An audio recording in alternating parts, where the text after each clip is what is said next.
In this lesson, we're going to learn something called bar chords. How to make a lot of chords up and down the neck of the guitar. Now, if this is really, really hard for you to do, you might have to adjust or readjust the action, the distance the strings are from the neck on your guitar. And I told you in the introduction how to adjust the action, and if you're really concerned about doing it yourself, go to a music store or get to someone that you know that plays the guitar and have them do it. But if you do it yourself, remember, always turn the wrench, the nut, the screw, either here or here, really slowly. And when you face it clockwise, it's tightening or lowering the action, and counterclockwise, it's loosening or raising the action. So let's take a look at these bar chords. When we bar a chord or play a bar chord, we take our first finger and go all the way across the neck and make a bar. See that? See, I'm pressing behind the fret, just like that. And then with these fingers, the other three, we make a chord, like an E chord, for example. I make the bar and I make the E model. Now, sometimes, all the time, when you're barring using the first finger, you have to use other fingers to make the chords. So if this was E, then this would be the E minor model, and this would be the E7 model. Like this would be the A model, this would be the A minor model, and this would be the A7 model. Now when we bar chords, we can bar anywhere up the neck, and it becomes a different name. Now let's go back to our third fret. Try to do this. Put your first finger all the way across and press. Give it all you can. It might take a lot at the beginning. Press. Now make your E model above that bar there. So I've got the E, tuck, tuck, tuck, just like that. Now that's a G chord. And if I went up 2 more frets with the same model to the 5th fret, that's an A chord. Let's make the A chord back where we learned it. And then if I play it on the 5th fret, making an E model and barring, that's an A also. So the same name chord can be all over the guitar. These bar chords will really help you be able to play any song in any key that you see in tablature, on the internet, or in a songbook. Okay?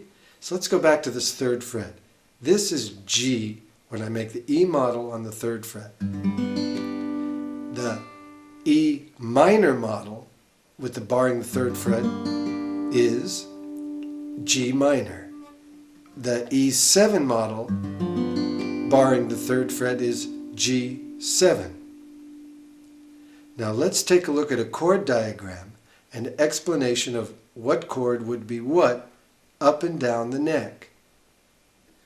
So you can see that I put that thick black line across the 3rd fret, or what I've marked as the 3rd fret of the neck on each of these diagrams.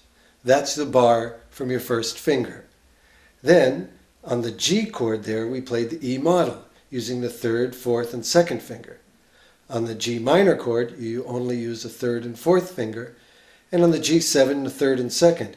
Look at the G minor for a moment. You could see that the 3rd and 4th finger would actually be on the 5th fret, because I've said that where you bar is the 3rd fret.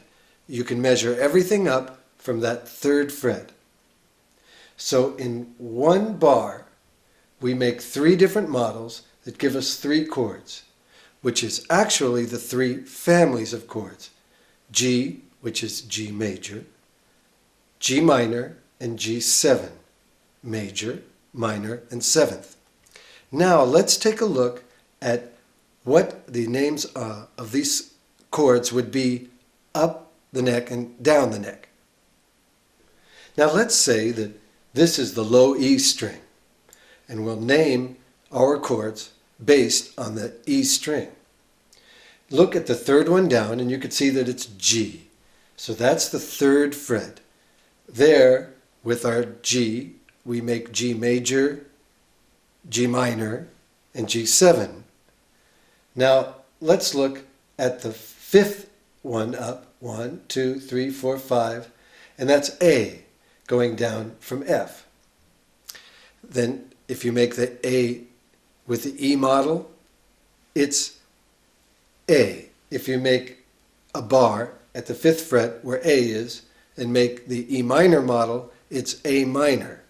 If you make the E7 model at the fifth fret, it's A7. So the fret and the bar dictates what the name of the chord is going to be when we use the E model. So on the first fret is F, second fret is called F sharp or G flat, then G all the way up to E again, and then I repeat F, F sharp, because it repeats itself way up the neck. So this gives us 11 different places to play our three models, major, minor, and seventh, which really gives you the possibility of playing 33 chords. This is the real advantage of bar chords, as well as they can get a higher sound. So if I barred the first fret with an E model, it would be an F. What would be if I barred the seventh fret with an E minor model? That would be a B minor. So if we make the E model, barring the third fret, we have G. If we make the E model, barring the fifth fret, we have A. If we make the E model, barring the first fret, we have F, and so on. Now we can take our bar chord at the third bar and make an A model, just like A. Make it here. Like I said before, it's C. You can make it here, C7. Make it here, C minor. So we can use the A model like we did with the E model in making chords up and down the neck, different names. This comes in really handy, especially if you have a songbook that says, oh, C sharp minor. Well, we don't really know a C sharp minor here, so we bar the fourth fret, make the A minor model, and there's your C sharp minor. A lot of music, especially piano music, has chords that really aren't what we call guitar friendly or guitar chords. So we make them with bars, or we make them in some different ways. But the bar chord's really going to help you in the future when you learn a lot of songs you want. And a lot of rock music uses a lot of bar chords.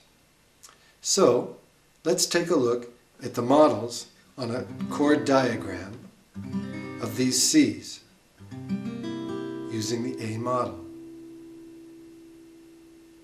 So if we look at the chord diagrams of this barring the third fret using the A models, we come up with this. Barring A at the third fret is a C chord. Barring A minor at the third fret is a C minor, and barring A7 at the third fret is a C7. I use my third and fourth fingers on the C7, but if you'd like to try to use your second and third, by all means. But I find the third and fourth finger really work well. Sometimes that fourth finger doesn't want to do what you want it to do, but you will. These are just very small finger movements.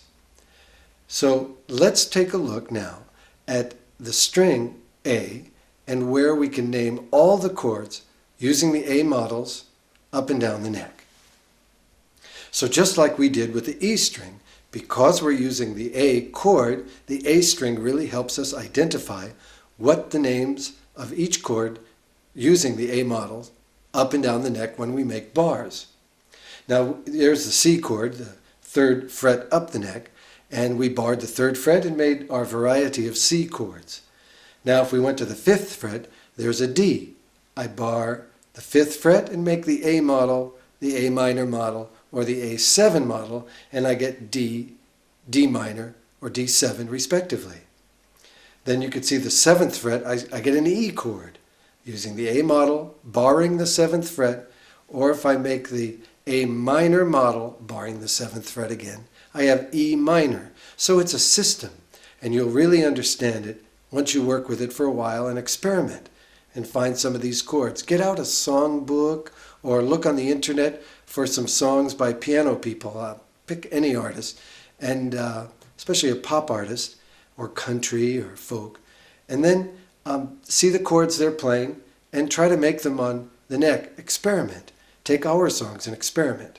But this is using the A string as a reference point for making the A models barring up and down the neck, which gives us another 33 chords, major, minor, 7th, in 11 places. So what we've got here now is a lot of chords, a total of 66 right there. Okay, let's try a few things. Let's bar the 5th fret and make an A minor model. Let's play that. D minor. And barring the 3rd fret, making an E minor model. G minor. So this lesson is really technical, but yet we can use this when we play the guitar forever. Now, just because we didn't learn a song this week, I want you to practice all the stuff we've been doing, especially the songs. Always review and keep the songs going. Keep them alive. They'll actually start to change a little with you as you continually play them and learn new ideas and try new things with them too. So these songs are really living songs. So make sure you're always kind of moving along with the music and keeping the whole lessons going rather than one lesson and forgetting what's already happened, like I mentioned before. So work on these bar chords and experiment a little. Make an A with an E model and then make a G. And then go back and forth.